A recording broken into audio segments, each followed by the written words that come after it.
Speaker now, Councillor Matlow, and then we'll break for lunch. Councillor Matlow. Thank you, Madam Speaker. I have a motion to refer number 4, which is requesting the City Manager to seek new revenue tools. The reason I'm moving this is because I have an educated lack of confidence in some of the decisions that Council makes with regard to our finances, and I'm citing specifically the Scarborough transit decisions. I'm going to look back for a moment, and then I'm going to look forward as the City Manager suggested. Looking back, Council rejected a provincially fully funded LRT plan that would have provided 7 stops for Scarborough residents, serving more residents for far fewer dollars. Not only were the capital dollars pledged by the province, but also perpetual maintenance and operating dollars that now we will have to ask Toronto taxpayers to pay for. Council rejected that plan and then went to a 3-stop subway plan, and now we have a proposal for a 1-stop subway plan. Looking forward, and by the way, millions and millions and millions and millions and millions of dollars were wasted in sunk funds, in consultants, and other issues that you'll learn about later this council meeting.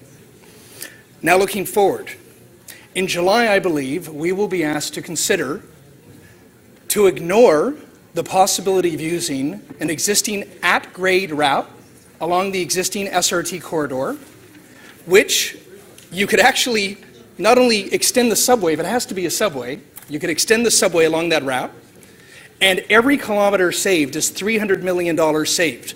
So even if you would have to tunnel here and there, every kilometre at grade could save us about $300 million.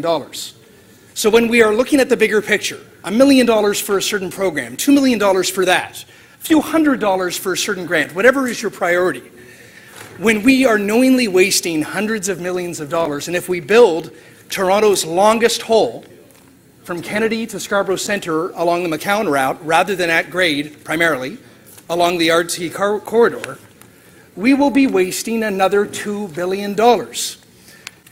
So the reason I tell you this is just for one reason. I am not ideologically against seeking new revenue tools. I have actually proposed, I have actually advocated to do so at times.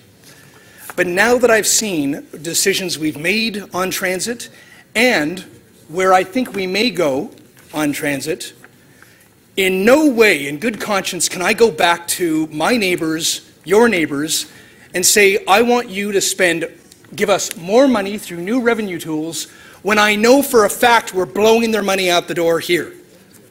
I can't do that. So what I'm asking is, I want the City Manager to move ahead with this report, items 2 and 3, get our act together, give us recommendations on how to make sure that the city runs more efficiently, and if you are genuinely convinced that we are running a tight ship and we're not wasting money for political pursuits on transit when we have so many other competing capital priorities and other priorities, then I would support moving forward with this. But one thing at a time.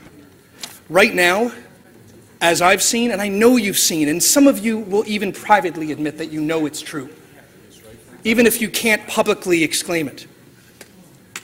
We have mismanaged, we have mishandled, and we have been dishonest when it comes to the transit planning of our city. And we've got to get our act together. We've got to get our act together before we start going back to people asking for more money. Thank you.